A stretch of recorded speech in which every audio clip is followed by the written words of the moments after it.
오늘은 사순절입니다. 사순절이란 넉사자에다가 열십자, 즉 40일 뜻하는데, 원래 이 사순절의 기원은 예수님께서 십자가에 돌아가신 후에 무덤에 머물렀던 40시간에서 출발을 합니다.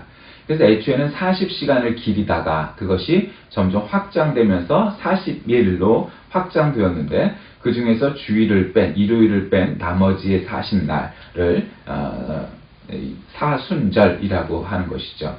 그래서 옛날에는 초대교회 시대나 혹은 뭐 중세까지만 해도 이 40일 동안은 혼례도 금지하고 육식도 피하고 하는 일을 했습니다.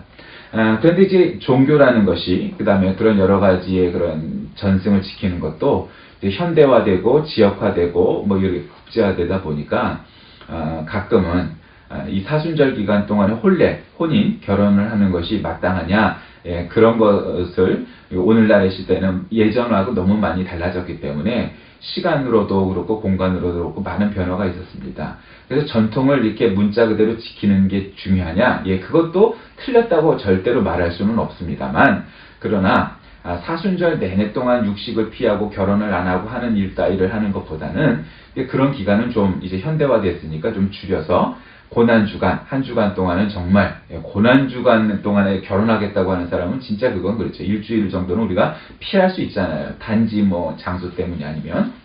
그러니까 육식도 마찬가지고 뭣도 마찬가지고 다 하는 겁니다. 물론 이제 그 기간 동안이라도 임산부나 노약자나 어린아이들은 또 예외가 되는 것은 그 2000년 전에도 마찬가지였으니까 너무 이제 기계적으로 우리가 사순절을 지키기보단 이 사순절은 이제 부활을 대망하는 또 다른 대림절입니다.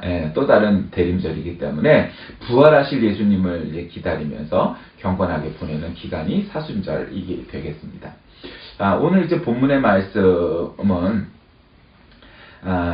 고린도전서니까 우리가 이제 요즘 들어 고린도전서를 조금 읽고 있죠.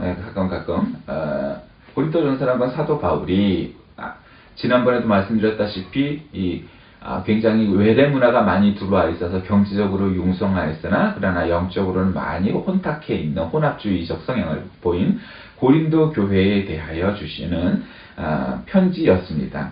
그러면서 이제 오늘 이제 그리스도께서 어떻게 적으셨냐? 그러니까 육체적으로는 죽임을 당하셨죠. 그러나 영적으로는 살리셨다. 이게 부활하셨다. 그러니까 영만 살고 육체는 죽은 건 아니지만, 그러니까 육체적으로 보면, 인간적으로 보면 죽임을 당하셨죠. 그러나 그것이 결국에는 육체도 부활하고 영혼은 뭐 당연히 부활하시고 그 의미는 뭐예요? 결국은 그러니까 세속적으로는 우리가 질 수 있어요, 그렇죠? 우리가 부자가 못 될 수도 있고요, 권력을 못 쥐을 수도 있고요, 많이 못 배웠을 수도 있고요, 출세를 못 할 수도 있어요, 한마디로 말하면. 그러나 우리가 영적으로는 승리한 자가 누구나 될 수 있음을 믿으셔야 됩니다. 그것이 믿음인 거죠. 그런데 이제 오늘 저는 이 본문 말씀을 중심으로 인격적인 하나님, 이런 제목을 잡았는데 이런 거죠. 어린아이들의 그 애니메이션 만화 영화 같은 데 보면은 화가 나면 갑자기 이따마는 망치가 어디선가 나타나고 꿍꿍 때리면은 막 오징어처럼 납작해지기도 하고, 아니면 땅속으로 그 사람 모양대로 들어갔다 구멍이 났다가 다시 살아나오는 거 있죠. 저는 이제 그게 굉장히 어렸을 때 인상적이었는데, 그런 것처럼 만약에 하나님께서 우리에게 죄 한번 지을 때마다 그렇게 벌을 하시고 예수를 안 믿는 사람은 안 믿을 때마다 혼나고 죽고 한다면, 그래서 정말 구약 성경 아니 그 이상으로 살벌하셔서 하나님을 부인하고 하나님을 욕하기만 해도 그냥 그 자리에서 그냥 번개 맞아 죽고 그냥 갑자기 불타 죽고 한다면 많은 사람들이 하나님 믿겠죠. 그렇죠? 많은 사람들이 믿을 거 아니에요. 왜? 죽기 싫으니까. 그렇게 천벌을 받는다는 표현이 가능할 만한 그런 일을 당하고 싶지 않으니까 믿을 거예요. 그럼 믿는다고 말할 거예요. 근데 여러분, 그게 내 눈앞에서 어떤 사람이 하나님을 경멸하고 하나님을 부인해서 번개 맞아서 불타 죽는다고 가정을 해봅시다. 그래서 나는 하나님 앞에서, 사람들 앞에 나는 하나님을 정말 믿을 거예요, 그렇게 말하면 그게 믿어지는 것이 될까요? 가끔 사람들은, 성도들이 그런 질문을 해요. 아니 왜 내가 병이 들었는데 기도를 하면 왜 확 낫질 않죠? 그런 질문을 해요. 그럼 제가 반문을 하고, 그렇게 말하지 않지만 속으로는 그런 반문을 해요. 뭐라고? 그러면 병이 후딱 나버리면 정말 하나님 잘 믿으실 건가요? 뭐 앞에서는 네, 그렇게 말할 수 있을 것 같죠? 아니요, 천만에요. 절대 안 그래요. 사람은요, 처음에는 감사함을 마음을 가져요. 근데 시간이 지나면요, 자기의 연빨로, 자기의 기도의 능력으로 그것이 가능했다라고 믿기 시작을 하는 존재가 사람이에요. 즉, 다시 말씀드리면, 왜 하나님은 우리를 이렇게 기다리실까? 믿는 자에 대해서나 안 믿는 자에 대해서나 인격적으로 기다리실까? 여러분, 어쩌면 그게 가장 빠르기 때문이라고 저는 생각을 합니다. 만약에 안 믿는다고 그 자리에서 벌하고 죄 짓는다고 그 자리에서 벌한다면 우리가 진정한 믿음을 가지게 될까? 하나님에 대한 진정한 존경과 믿음과 사랑과 뭐 이런 것들이 우리에게 정말 있을까? 아닐걸요. 물론 자녀들에게도 마찬가지죠. 엄한 아버지나 어머니가 자녀들을 반듯하게 키울 수도 있어요. 그것이 뭐 전혀 잘못된 건 아닙니다. 그런데 만약에 그것이 도가 지나쳐서 너무 무서워서 그 앞에서만 뭐를 하는 거라면 그거는 잘못된 것이죠. 결국 바르게 클 수는 없는 거예요. 오히려 자율적으로 본인이 알아서 커가야만 하는 거죠. 왜냐하면 그 큰 가이드만 주는 것이 부모여야지 세세하게 너무 엄하게 공부 오늘은 몇 장 몇 절까지 끝내라, 오늘은 몇 페이지까지 해야 된다, 왜 이걸 안 했니, 넌 몇 시간을 자니, 왜 맨날 텔레비만 보고 앉아있니, 왜 넌 몇 시까지 공부 안 했니, 뭐 이러기 시작을 하면 한도 끝도 없기 때문이죠. 인격적인 하나님이 우리에게 진정한 믿음의 대상이 될 수 있는, 객체가 될 수 있는 존재입니다. 오늘 이제 본문은 여러 가지 이제 그런 해석이 나올 수 있는데, 특별히 이제 19절에 보면 그가 또한 영으로 가서 옥에 있는 영들에게 선포하시리라. 이 19절에 영으로 옥에 있는 영들에게 전파하셨다는 말씀을 근거로 해서 로마 카톨릭 교회는, 천주교회는 연옥교리, 그러니까 우리가 죽으면 바로 천국을 가는 것이 아니고 연옥을 간다. 중간 정도 되는 데는 가서 거기서 여기서 믿는 자들이 기도해주고 헌금도 많이 하고 그러면 천국으로 갈 수 있다. 뭐 이렇게 뭐 하는 거죠. 그러니까 천국 갈 만큼의 선행을 쌓지도 못하고 그럴 만한 믿음이 없는 사람들이 들어갈 수 있는 중간 단계의 천국쯤 되는, 지옥은 아닌 이제 그런 것을 말을 합니다. 그런데 이제 결국 그 교리나 그 생각이 잘못됐다라는 것은, 그 사상이라는 것은 사실 잘못됐냐 안 됐냐 쉽게 판단할 수는 없죠. 근데 그게 정말 잘못됐다는 것은 결국 그 교리가 발전해서 면죄부라고 흔히 말하는, 사실은 면벌부, 벌을 면해준다는, 죄는 뭐 있죠. 면벌부를 뭐죠, 길티를 제해준다. 그래서 이제 길티라고 말하는데, 결국 그 면벌부를 발행을 하면서 로마 가톨릭이 사람들에게 전부 다 그걸 강매하기 시작을 합니다. 그러다 결국 그게 종교개혁을 부르는 걸로 오게 되죠. 즉, 다시 말씀드리면 연옥교리는 성경적인 교리도 아니고 이 한 구절을 가지고 연옥교리를 발전시켜서 결국 종교개혁을 불러일으킨. 그러니까 우리 프로테스탄트 교회는 참으로 이 교리로 인하여서 오히려 성경적인 믿음을 우리가 회복할 수 있게 만들어주기도 했죠. 그러니까 어쨌든 그 연옥이라는 개념은 없죠. 성경은 우리에게 믿음이냐 불신이냐 두 가지를 선택을 하는 거지, 적당한 믿음, 연옥쯤 갈만한 적당히 착한 이런 따위는 없는 거죠. 그리고 성경은 우리에게 행위로, 선행으로 천국 갈 수 있는 길을 없다고 분명히 말해요. 왜요? 예수님은 나는 길이요 진리요 생명이니 나로만 비하지 않고는 아버지께로 갈 자, 천국으로 갈 자가 없느니라 말씀하셨기 때문이죠. 그러니까 어떤 사람들은 저 사람은 법 없이 살 사람이야, 저 사람은 정말 착한 사람이야, 정말 천국 갈 거야? 아니요, 지옥 가요. 그거 아무리 착하게 살아도 그 사람은 지옥 가는 거예요. 지옥 갈 수밖에 없어요. 그렇게 하나님이 우리에게 만드셨어요. 인격적인 하나님이시기 때문에 우리는 선함으로 천국을 갈 만한 인물이 없다는 걸 하나님이 아셨어요. 그래서 인격적으로 기다리시는 거죠. 기다리시는 거예요. 박해에 대해서 격려를 위해 글을 쓰면서 결국 이 베드로전서의 내용이 결국 고난을 당하고 있는 교회들에 대하여서 어떠한 문제를 당하느냐. 그러니까 오늘 본문 말씀에도 노아의 방주가 나와. 8명 들어갈 수 있는 배. 우리가 배선자가 배주자 옆에다가 8팔자 입구자를 써서 배선자를 만들잖아요. 그러니까 흔히 창세기와 한자에 대해서 얘기를 합니다. 근데 겨우 8명밖에 구원을 못 받은 것이 노아의 방주였죠. 이제 그것까지도 꺼내면서 예수 그리스도께서 부활하심으로 말미암아 이제 너희를 구원하는 편이 이게 곧 세례라. 뭐 그러시면서 예수님이 하늘에 오르사 하나님 우편에 계시면서 천사들과 권세들과 능력들이 그에게 복종하느니라. 뭐 이렇게 말씀하시면서 이제 오늘 본문 말씀하고 계시죠. 자, 이 본문이 우리에게 주는 말씀의 교훈은 무엇일까요? 그건 첫째로 그리스도는 선을 행함으로 고난을 받았다는 것을 알 수 있습니다. 예수님께서 이 땅에 오셔갖고 악행, 나쁜 일을 하신 적은 없어요. 물론 좀 화를 내시거나 한 적은 있죠. 근데 화를 왜 내셨어요? 그러니까 말 같지도 않은 말, 하지도 말아야 할 짓들을 많이 한 거죠. 예를 들면 성전에서 막 장사를 하고 그 장사라는 게 장사 자체가 나쁘다는 게 아니에요. 그래서 어떤 교회는요, 어떤 목사님은 그걸 근거로 교회 안에서 바자회도 못하게 해요. 예. 성경에도 예수님께서 장사치들을 갖다가 엎으셨다. 근데 예수님께서 그 장사치들을 엎으신 까닭이 단지 거기서 신앙생활에 필요한 물품을 팔았기 때문이었겠어요? 아니었을 거라고요. 거기에는 온갖 바리새인들과 이 권력자들과의 커넥션이 있었을 것이고요. 제값을 받지 아니하고 막 사기를 치고 나쁜 물건을 팔고요. 하는 온갖 비리가 횡행했기 때문이지 단지 신앙의 생활에 필요한 물품을 팔았기 때문 자체가 아니란 말이에요. 그러니까 돈을 버는 것은 나쁜 게 아니에요.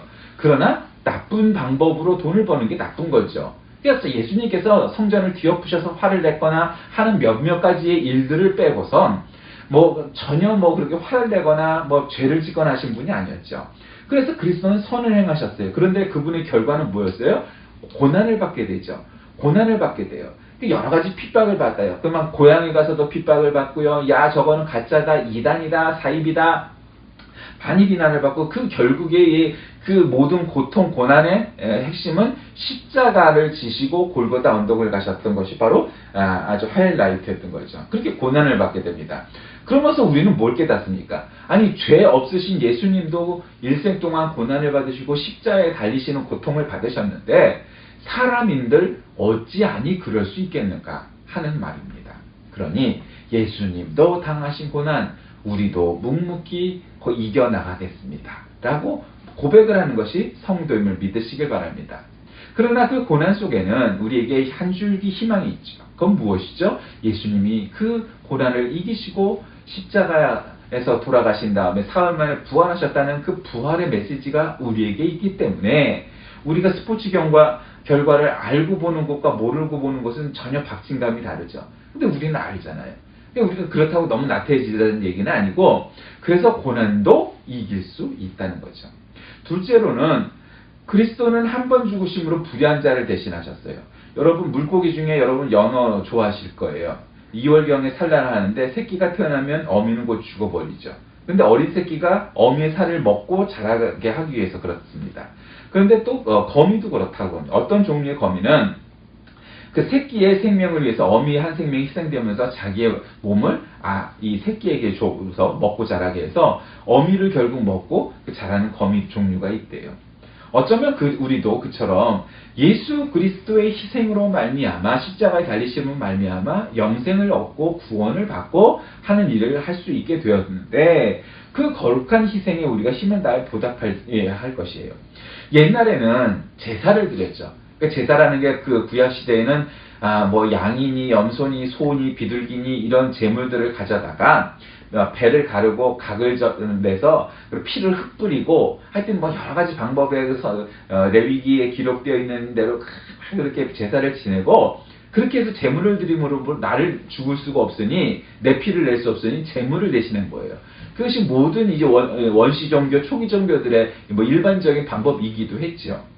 그런데 예수님께서는 단번에 사람도 아닌 하나님께서 우리를 위해서 대신 죽으심으로 말미암아 이젠 우리에게 더 이상 제물의 피를 요구하지 않으시는 그러한 사건을 우리에게 허락하셨죠. 그럼 한 번 죽으심으로 말미암아 모든 죄인들의 죄를 대신 갚아주셨던 겁니다. 그러니 예수님은 우리 범죄함을 위하여 내어줌이 되었고 또한 우리를 의롭다 하심을 위하여 살아나셨다라고 로마서에도 기록되고 있습니다. 그리스도께서는 죄인인 우리를 대신해서 고난을 받으셨기에 그에게 무슨 불의한 것이 있어서가 아니라 순전히 죄인이었던 우리를 위해서 돌아가셨습니다. 그러므로 예수 그리스도를 믿는 믿음, 그것을 바로 우리를 위한 불의한 자, 죄인들을 위해서 죽으심을 기억해야 합니다. 셋째로는 그리스도는 고난받으심으로 하나님 우편에 오르셨습니다. 가끔 우리가 그런 사람들을 보죠. 고민 안 하고 걱정 안 하고 고생 안 하고 승리하는 자. 그러니까 한국의 만연한 금수저론이죠. 물론 그 말이 일리가 있는 말입니다. 한번 금수저는 계속 금수저죠. 개천에서 용나는 일은 거의 불가능하게 가깝게 구조가 바뀌어가고 있죠. 그럼 이 사회가 그게 잘 가고 있는 건가요? 아니에요. 옛날에 가난하고 못 먹었고 과외 못해도 공부할 수 있는 경쟁력이 생길 수 있었고 그렇게 해서 좋은 대학도 가고 그래서 개천에서 용난다는 말을 듣던 시대가 공정한 사회였어요. 그러면 지금은 왜 그래요? 그 공정한 사회를 막는 너무 많은 그런 구조적인 문제들이 있기 때문이죠. 그것을 권력자들이, 부자들이, 그다음에 학자들이 그것을 인정하고 그것을 공정하게 만들어 놓지 않으면 세상은 점점 부패해져 가요. 사람들은 그게 부패라고 생각하지 않고 무슨 비리를 저지르고 뭐 해야만 그걸 부패라고 생각하지만 그렇지 않아요. 모든 사람들이 공정, 공평해질 수 있는 세상을 만들어야지 사회는 썩지 않게 마련이에요. 그래서 아무리 가난한 집 아이도 공부를 혼자서 열심히 하면 좋은 대학도 들어갈 수 있는 구조가 되어야만 하고, 아무리 가난한 집 아이도 열심히 장사하고 성실히 일하면 부자가 될 수 있는 구조가 되어야만 하고, 또 아무리 끈이 없고 연이 없는 사람도 남을 위해서 봉사할 마음을 가지고 청렴하면 그런 청백리가 정치인도 되고 대통령이 되고 하는 세상을 만들어야 그것이 정말 건강한 사회가 되고 썩지 않는 사회가 되는 것인데, 오늘날 한국 사회는 점점 그것이 불가능하게 만들어져 버리고 있어요. 그건 그만큼 사회가 썩었단 이야기죠. 어느 정권이 정권을 잡아도 마찬가지예요. 예. 스카이 대학을 나오지 않으면 대통령이 못 되고 국회의원이 못 되고 재벌이 못 되고 그 대회사에 못 들어가고 학자가 못 된다면 그거는 분명히 문제가 되는 거예요. 그래서 이 나라가 점점 집단화하고 파벌을 만들고 파당을 만들고, 그래서 결국 많은 다수를 소외시키는 그런 결과를 마련하기 때문이죠. 그런데 예수님은 고난을 받아들임으로 말미암아 하늘에 부활승천하셔서 하나님 우편에 앉아 계셨습니다. 여러분, 거기에 우리의 핵심이 있는 거죠. 우리가 고난 없이, 물론 어떤 사람은 그렇게 얘기해요. 야, 재벌집 아들 노릇하기가 쉬운 줄 알아? 그것도 쉬운 거 아니야. 야, 왕자가 얼마나 어려운 줄 알아? 아침부터 저녁까지 공부하고. 맞아요. 어려움이 있어요. 그러면 그 어려움 나랑 바꿀래? 그러면 그래, 거지랑 바꿔주고 주겠냐고요. 그건 아니잖아요. 그렇죠? 그러니까 그게 어렵지 않다는 얘기는 아니지만, 힘들지 않다는 이야기는 아니지만, 그래서 거지하고 선뜻 바꾸고 일생을 종으로 살아가는 사람이 왕세자가 바꾸겠냐고요.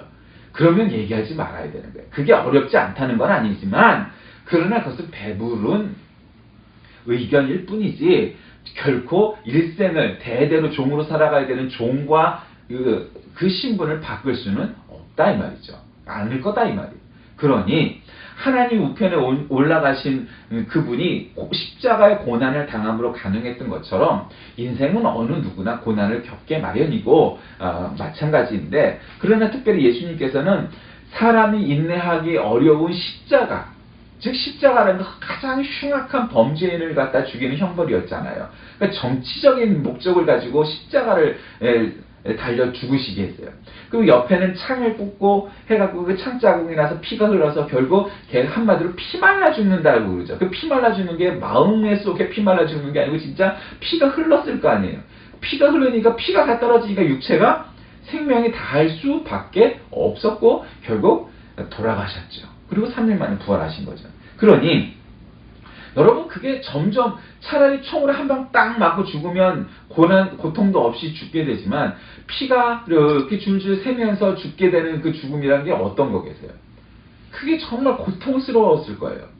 그래서 우리가 기도하는 제목 가운데 하나는 우리가 이 세상 떠나갈 때, 죽을 때에 오랫동안 고생하지 않고 큰 병 없이 금세 바로 건강하게 살다가 죽을 때 또 바로 죽는 거 또 그게 뭐 99883 뭐 그렇게 얘기하잖아요. 그러니까 234라고 그러나 뭐 그런 말 하잖아요. 그러니까 뭐 99까지 팔팔하게 살다가 2, 3일 앓다가 죽을 수 있는 거.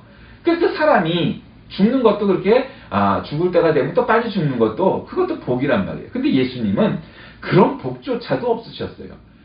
옆구리 창을 찔려서 거기서 피가 줄줄 새면서 결국 오랜 동안 고난 속에서 고통스럽게 그 고통을 이겨내시다가 돌아가실 수밖에 없었죠. 그러니 그 많은 일들이 예수님의 33년 동안의 그런 인생 전반을 바라다 보면 결국 그 모든 고난을 이기시고 하나님께서 나를 대신해서 제물이 되셨는데 그러게 보상으로 한마디로 이를테면 보상이란 거예요. 그게 진짜 보상은 아니고 하나님 우편에 앉아 계시는 하나님이 대신 원래 하나님이셨지만 다시 하나님께 회복되는 그런 일을 맡게 되신 거죠. 자, 말씀을 정리합니다. 오늘 본문의 제목을 인격적인 하나님이라고 그랬어요. 가끔 우리는 늘 신정론적인 질문을 던지죠. 왜 나쁜 놈은 계속 잘 살고 계속 출세하고 착하게 살려는 사람들은 왜 계속 잘 안 되고 왜 제도와 법을 지키려는 사람들은 그렇습니까? 인간에게는 정욕과 탐욕에 이끌려 살아가는 사람들이 참 많죠. 그러면서 스스로를 그 야망을 그리스도의 제자라고 생각하는 사람들도 있습니다. 그러나 여러분, 그리스도인이란 면류관만 있는 것이 아니라 십자가를 지고 십자가에 달린 사람들이 그리스도인인 것을 여러분 꼭 깨달아야 합니다. 성도란 세상을 적당히 살아나는 것이 아니고 구별되이 살아가야만 하는 것이고 그 구별되이 살아가는 것은 세상 사람들이 옳다 하는 것, 세상 사람들이 추구하는 것을 거부하고 온전히 하나님 예수 그리스도께서 우리에게 보여주신 그 삶의 자취를 쫓아가는 자만이 우리에게 진정한 그리스도인이 가야 할 길이라고 제시하고 계십니다. 그런데 왜 하나님께서는 이렇게 계속 침묵을 하실까요? 그것이 하나님의 방법입니다. 죄를 지어도 하나님을 믿지 않는다고 말을 해도 내버려 두십니다. 그러니 하나님이 없으실 것 같습니까? 천만에요. 하나님은 우리에게 인격적으로 기다려 주실 뿐입니다. 결국에는 우리가 백보자 심판대에 올라서 우리의 낱낱이 행한 일들을 하나님께서 바라보시고 마치 요즘 영화가 나왔던 그 신관계처럼 바로 그 비슷한 일들이 백보자 심판대에서 맞닥뜨리게 될 것이고 결국 하나님이 우리를 심판하시는 날 우리 꼭 오게 될 겁니다. 우리 속에 있는 소망에 관한 이유를 묻는 자에게 대답할 것을 준비하라는 권면의 말씀은 오늘날 그리스도인들에게 많은 도전을 주는 말씀입니다. 예수가 그리스도시요 우리를 죄에서 구속하셨다는 사실 자체는 영원 불변한 진리입니다. 이 진리를 변증하고 전하는 방법은 시대와 상황에 따라 달라질 수 있겠죠. 오늘날 현대를 살아가는 우리 그리스도인들에게 믿지 않는 사람들에게 자신의 믿음과 소망을 설득력 있게 제시하려는 노력이 부족한 건 아닌가 생각합니다. 교회당을 크게 짓고 하는 일에는 신경을 많이 쓰지만 정작 우리가 정의롭게 살아가는 데는 등한시하여서 오늘날 교회가 정말로 많은 힘들을 잃어가고 있는 이 모습을 볼 때 예전 더 교회당이 크지 않았어도 훨씬 존경을 받았던 교회와 목회자들을 바라다보며 우리의 선배들을 바라다보며 오늘날 우리에게 진정으로 필요한 것이 무엇인가? 왜 하나님은 우리를 이렇게 기다려주시고 인격적으로 대하실까? 바라다보면서 우리도 어찌 살아야 할지 답을 얻는 오늘 하루가 되시길 주의 이름으로 간절히 기도합니다. 살아계신 하나님, 하나님께서는 우리를 그저 한 번의 죄, 한 번의 불신을 보일 때마다 죄를 평가하고 벌하지 아니하시고 우리를 무던히 기다려 주십니다.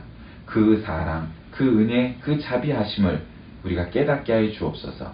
그래서 마치 하나님이 능력이 없고 힘이 없고 벙어리와 같은 존재가 아니신지 착각할 때마다 하나님께서 우리를 꾸준히 인내하시고 기다려 주시는 그 사랑과 그 자비하심을 찬양케 하여 주옵소서. 예수님의 이름으로 간절히 기도합니다. 아멘.